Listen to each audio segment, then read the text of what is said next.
Hi friends, ఈరోజైతే హెల్తీగా బీరకాయతో fry తయారు చేయబోతున్నాను. ఈ ఫ్రైకి ఆవాలు, జీలకర్ర, మినపప్పు, కరివేపాకు, వెల్లుల్లి ఇలాగ ఫ్రై చేసుకుని అవి కొంచెం ఫ్రై అయ్యాక బీరకాయ, పావు కేజీ బీరకాయ ముక్కలు ఇలాగా కోసుకుని పక్క తీసుకుని ఇలా కట్ చేసుకుని చిన్న చిన్న ముక్కల కింద ఫ్రై చేసుకోవాలి. ఎంతలోకి ఫ్రై అవుతాయి. ఇంకోండి 2-3 ఆనియన్స్ తీసుకుని ఇలాగ చిన్నగా చాప్ చేసుకుని పక్కన పెట్టేసుకోవాలి. ఇంకోండి 2 పచ్చిమిర్చి, కొంచెం అల్లం వెల్లుల్లి పేస్ట్ ఫ్రెష్గా వేసుకోవాలి, అప్పటికప్పుడు దంచుకొని పెట్టుకున్నది. అలాగే 2 టమాటాలండి, ఎర్రగా ఉండాలి, దేశవాళీ టమాటాలు చిన్న చిన్న పీసెస్లా కట్ చేసుకుని పక్కన పెట్టేసుకోవాలి. ఇప్పుడు ఉల్లిపాయలు ఇందులో వేసుకోవాలండి. ఉల్లిపాయ ముక్కలు వేసుకుని బాగా ఫ్రై చేసుకోవాలి. ఇంకోండి ఇదైతే నేను సోయా ఉంటుంది కదండి, మిల్ మేకరు, వాటిని ఫ్రై చేసుకుని లైట్గా ఇలాగ చల్లారాక ఇలాగా మెత్తగా పౌడర్ చేసుకున్నాను. అదైతే ఇందులో వేద్దాము ఇప్పుడు ఈ ఫ్రై కర్రీలో.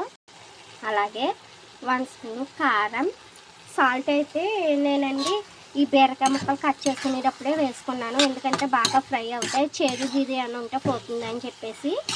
ఇప్పుడైతే కారం వేసుకున్నాను. అలాగే పసుపు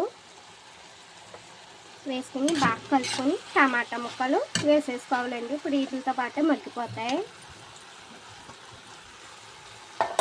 ఇవ్వండి ఈ ఫ్రై కర్రీ అండి, బీరకాయ సోయా ఫ్రై కర్రీ మాట ఈ డిష్ పేరు.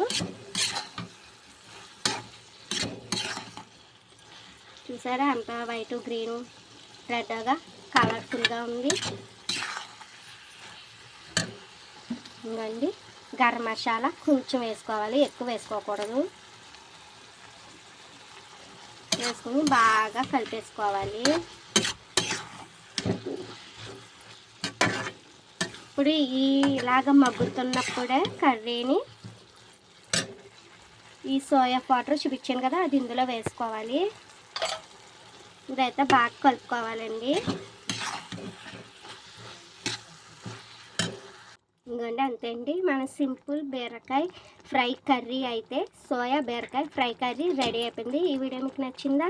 అయితే లైక్, షేర్, సబ్స్క్రైబ్ చేయండి. Thanks for watching. బాయ్.